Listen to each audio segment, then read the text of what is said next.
Nigeria's affirmation of the conviction and sentencing of Senator Albert Bassi. On Friday, February 27, 2026, the Supreme Court of Nigeria affirmed the earlier decisions of the trial court and the Court of Appeal of Nigeria, upholding the conviction and 7-year prison sentence handed to Senator Albert Bassi Akpan.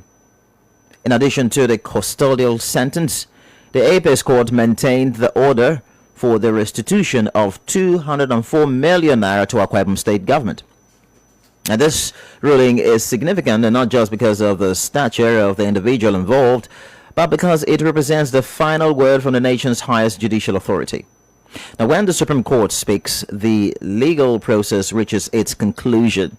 For many Nigerians, this decision is being viewed as a defining moment in the ongoing battle against financial crimes and the misuse of public funds. Now, financial crime remains one of the greatest obstacles to Nigeria's development. Every misappropriated public fund translates to stalled projects, inadequate health care, struggling schools, and limited economic opportunities. When accountability mechanisms function effectively, it strengthens public trust and reinforces the principle that no one is above the law. However, beyond the headlines, important questions remain. Does this affirmation signal a new era of judicial consistency in corruption cases? What does it mean for public office holders, both current and aspiring? And how does this development impact public perception of the judiciary and anti-corruption institutions? Is this a milestone in institutional strengthening, or simply one case in a long and complex anti-corruption journey? Joining us will be two guests, one here in the studio and another from Uyo. Here in the studio with us is Mr. Nsisong Ofonobong. Thanks for joining us on the show this morning. Thank you. Good morning, listeners, and good morning, Paul and Moye Stephen. Thank you. Thank you. And from Uyo, to give us a feel, or to feel the pulse of the people of Akwa Ibom State, is Mr. Oscar Adiele. Good morning to you. Good morning, Moye Stephen. Good morning, Paul, sir. I don't know if you can hear me. Yes. Yes, we can hear you. Thank you very much. All right. So both will help us unpack the political and civic dimensions of this landmark ruling. So stay with us as we explore these critical issues together right here on Let's Talk Nigeria. So before we go to discuss the issue, who is Senator Bassi Albert Akpan in the first place? A lot of people will be asking. So let's give you a little background or profile of the man. Albert Bassi Akpan, popularly known as Senator Bassi Albert, is a Nigerian politician from Akwa Ibom State. Now, he is from the Uyo local government area. Before venturing fully into politics, he built a career in finance and public administration. He served in key positions in Akwa Ibom State, including Commissioner for Finance, where he was responsible for overseeing the state's financial management and budgeting processes. Now, in 2015, he was elected to the Nigerian Senate, representing Akwa Ibom Northeast Senatorial District, that is Uyo Central Senatorial District. During this time in the Senate, he was involved in legislative activities and served on various committees. Now, he was re-elected in 2019 and later became the gubernatorial candidate of the Young Progressives Party, YPP, in the 2023 Akwa Ibom State governorship election. Now, Senator Akpan became widely known nationally following his prosecution and conviction over financial crime allegations relating to his tenure as Commissioner for Finance in Akwa Ibom State. He was convicted by a federal high court, and the decision was subsequently upheld by the Court of Appeal and later affirmed by the Supreme Court of Nigeria on Friday last week, that is on the 27th of February, which maintained a 7-year prison sentence and ordered restitution of public funds. Now, so his case has been regarded by many observers as significant in Nigeria's anti-corruption efforts, particularly because it involved a high-profile public office holder like himself and went through all levels of judicial process to the Apex Court. So let's bring in Mr. Nsisong Ofonobong. Good morning to you once again for joining us on the show. Good morning, Moye. Yes, when you got this judgment, what's going to be your reaction to the Supreme Court's affirmation? Looking at the person involved and then looking at the institution that's also involved. The EFCC, since its establishment, have been criticized at one point or the other due to the way and manner it has handled certain cases. So even though they have recorded some successes, but the fact that the public view their action as being selective have really dampened their achievements.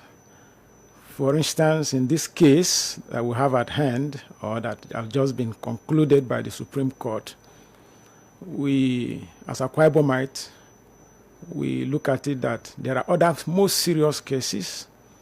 We try to look at the background of the person involved, and the fact that we have other cases, even within the state, where some alleged corrupt politicians have had more serious cases that have been swept under the carpet. So having him, a grassroots politician, Albert Akpan is a grassroots politician, an influential one, a very powerful personality. We also look at his involvement in politics and the challenges that he might pose to other persons who have similar interests. Some persons are of the view that although the court have done a good job and the anti-graft agency have also done a good job, but that this is a case of selective justice. Okay, let's not join Oscar Diole, who is right now in Uyo. Let's feel the pulse of the Akwa Ibomites. You know, the judgment was on Friday last week, and we don't know what the Akwa Ibomites are saying. Oscar Diole, good morning to you. Good morning, Stephen. Okay. I think where you are is a little bit noisy. I don't know whether you could move away from that area a little bit. Maybe that could help us out with the conversation. But how's Akwa Ibom State right now? Because we know that Senator Bassey Albert Akpan is a very popular politician in Akwa Ibom State.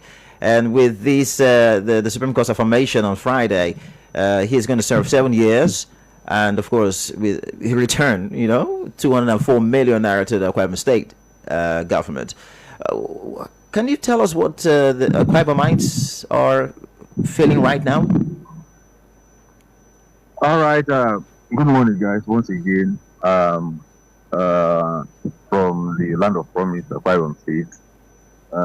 Here this morning, and the weather is quite bright and sunny. Well, talking about Senator Albert, popularly known as Oba, that's what we call him here in Uyo, and in Akwa Ibom State. He's a very popular politician. Who was first a commissioner of finance, then a two-term senator, then a governorship candidate during the last election under YPP. When the judgment was delivered by the Supreme Court, I can tell you for a fact that the judgment was received with mixed feelings. Around Uyo, Akwa Ibom State and its environment, knowing what is at stake. Now, let me throw some light here. People argued that his problem started when he started nursing ambition to contest for the office of the governorship here in Akwa Ibom State, and people have argued that his case always resurfaces every year before election. If you check the history of his case. And there are some persons who are equally argue that he did not embezzle this fund. Remember that he was accused of receiving kickbacks. Yes.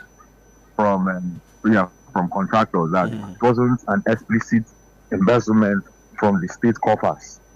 However, that might be. But I will tell you that there was no jubilation when the judgment was delivered. That I can tell you for a fact. So many persons believe that this is a political witch hunt, which, of course, people are entitled to their opinion. However, the judgment has been delivered, and the people just have to accept it. But when you look at it in the broader scope, you see that this politician we're talking about, Senator Albert, popularly known as Oba, enjoys a goodwill of many Akwa Ibomite. He pulled massive crowd during the last governorship election in Uyo and its environment. Remember, this guy he is a lover of the street, and the street love him. Some people define him as a grassroots politician who mobilized and who has empowered people that stand up for him. However, there are others who probably have a different opinion entirely. But of course, that's their opinion. Maybe in your interactions with Akwa Ibomites, the few persons you interacted with, did they play down at it and say, well, whether he goes to jail or not, they are with him? Was there reactions like that? Of course, there are a series of reactions like that here in Uyo. He's a grassroots mobilizer, don't forget, a popular politician. And he's been seen as a threat. That is a fact that even the current administration cannot dispute in the state. He is seen as a threat to the incumbent governor. He is seen as a threat to even other political heavyweights in the state. This is a young guy that, politics is all about grassroots mobilization and structure, especially in Nigeria. Are you with me? Mm-hmm. Yeah. Good. Now, he is someone who has been able to mobilize the grassroots, that whenever he moves, he has a stable structure that moves with him. Now, I was in Urwan local government, a local government very close to Uyo of recent, before the judgment of the Supreme Court. That was early last month, and I saw women who were still wearing the T-shirt of Oba for Governor 2023. As in, I saw a movement, a grassroots movement that was still converging on his behalf. You can imagine that. This is someone who contested under YPP, a very young party that had no structure prior to 2023 here in Akwa Ibom State. But he was able to pull a crowd that even the incumbent was afraid. Let's say that he is a staunch politician that knows his onion. So many people are seeing it as a calculated attempt to take him away for 2027. That was the reaction from major Akwa Ibomites, especially those from the Uyo senatorial district. So they saw it as a major calculation. So regardless of the financial crime he committed, many people are still feeling that it was calculated attempt. Yes. Is that a fact? No. Is that not the way of aiding and abetting corruption? Yes, I don't share in their opinion. Mm-hmm. Of course, the law has taken its course, and we must respect it.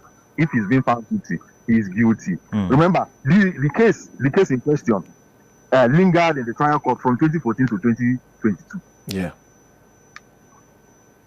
For solid 8 years. This case in trial court, at a point, the case was not effective. At a point, it becomes effective. People saw it as political calculation. The first case was reported by one barrister Ikpenyong. That was when EFCC first started on his case. Then they had to go down. They suppressed the case for some time before they brought it up again. So that is why people are saying, if this was actually justice would have been dispersed since. But they believe that at a point, political calculation came in, and the people who were in charge to tell EFCC substance. These are allegations, though not proven. But they believe that at a point it was politically motivated, that they were using it against him. That whenever he comes up, they trigger the issue again. Whenever he suppresses down, they tell EFCC stand aside. So this one now, they saw it as the final coffin on the final nail on the coffin, to just put him away for 2027, so that the incumbent can have his way in the upcoming election. Though allegedly. Oscar, stay on the line. We want to open the phone lines to get reactions from Nigerians, so that let's feel the pulse of Nigerians on this issue, and we'll come back to Isisong as well, because I have one or two questions to ask regarding the future. The political future of Senator Basi Akpan Albert. The numbers are 0707 747-1522 and 0912-000-1975. Send WhatsApp messages to the number 0912-000-1975. We're also live on Facebook, so you can drop your messages on Facebook and we will read your messages. 97.5 Golding FM. That's where you will find us on Facebook. Let's get the first call. Hello and welcome. Hello, and the one over there now, you. Good morning. Good morning. The Apostle Elo White. Oh, For a long anyway. time. Welcome. Yes. Very, very interesting. I love this topic. You see what? I see this as a selective judgment. Yes.